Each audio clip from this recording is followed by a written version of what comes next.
大家好，上世纪的心灵励志大师美国人皮克菲尔博士曾经说过，强大的气场是一个人的存在感和吸引力之所在，是他身上无与伦比的光环。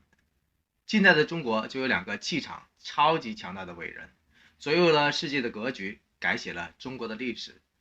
他们一个是差点北伐成功的蒋介石，一个是建立起新中国的毛泽东。然而，另一个同样气场强大的伟人，却因为一个字跟权力之巅几度失之交臂，反而成为了一代名相。他的名字叫周恩来。气场是个无法直视或者诠释的词汇。从心理学角度来说，气场是纯粹的感觉；从交际学角度来说，气场就是无形的能量场或者影响力。从科学的角度来说，气场就是一种动态的磁场。总之，许多人谈到气场，不是说气场强大，就是气场全开。气场全开，自然锋芒毕露，光芒四射。如果气场半开，会是什么样的情形呢？那就难讲了。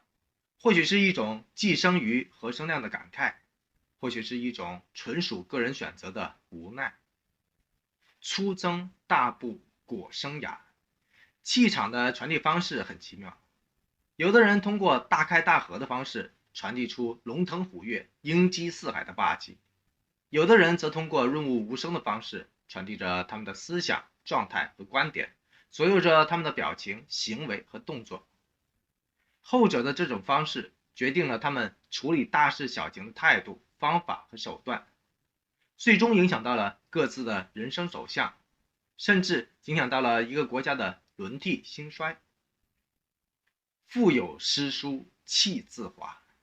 如果网评民国时代的美男子，我个人感觉周恩来不是第一就是第二，不会是第三。他天生就剑眉星目，温润如玉，是一种放在人群之中一眼就能认出来的扎眼的帅。更要命的是，周恩来的帅从来都不乏英气，完全不同于这个年代所特有的伪娘的那种帅。周恩来在阳刚之中蕴藏儒雅，在沉稳之中富含魅力，真可谓天生就自带了一种摄人而强大的气场。无论国内的场合还是国外的社交，但凡周恩来出现的地方都是焦点，甚至在很长的一段时间里，毛泽东的气场也完全罩不住周恩来的气场。那么为什么周恩来最终成为了一代名相，没有走上权力之巅呢？结伴老去逢落叶。要知道，作为中国共产党的发起人和创建人之一，从1921年中国共产党创立的第一天起，周恩来就是中共党员了。他一直在权力的核心中扮演着极其重要的角色，但凡他剑眉一挑，就能让整个黄浦江水花一溅。那么，为什么比他气场少大半截的，明明是将相之才的邓小平，都能一举跃升成为说一不二的大国领袖，而气场一贯强横的周恩来却又位居人下呢？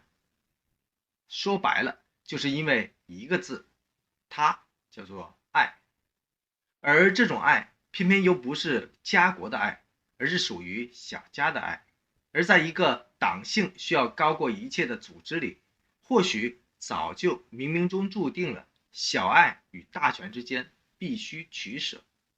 无独有偶的是，英国史上也出现过这么一个自动降为气场半开的霸气人物，他就是唯一一个不爱江山爱美人的大国国王，他叫爱德华八世。相随来世踏梅花。1942年，44岁的周恩来给38岁的邓颖超写了一封信，结尾提到说：望你真赦，闻你万千。邓颖超则甜蜜地回复道：纸短情长，还闻你万千。这么一对民国时代的老夫老妻，彼此的情话居然都如此的油腻烟韧，比起快餐至上、晒富第一的现代文化，简直让人有一种恍如隔世的感觉。解放后，邓颖超有一次去杭州疗养，周恩来忍不住挂念，写信给他，字里行间依然不乏谦劝之情。他这样写道：现实已绿满江南，此间方始发青。你如在4月中北归，桃李海棠均将盛开。我忆4月中旬是时候了。盲人想病人，字数总不及病人念盲人的多，但想念谁深切，则留待后证了。粗增大布裹生涯，腹有诗书气自华。结伴老去逢落叶，相逢来世踏梅花。每个人的一生都会有2个选择伴跑随行，一个叫权力和财富，一个叫爱意与浓情。当一个人天生就天降大任，气场强大的话，他也注定逃不过这2选1的难题。中国历史上天生就气场强大的几次都被推上风头浪尖的周恩来，偏偏最终都选择了绿叶的角色。他的一番抉择和苦心，您能理解吗？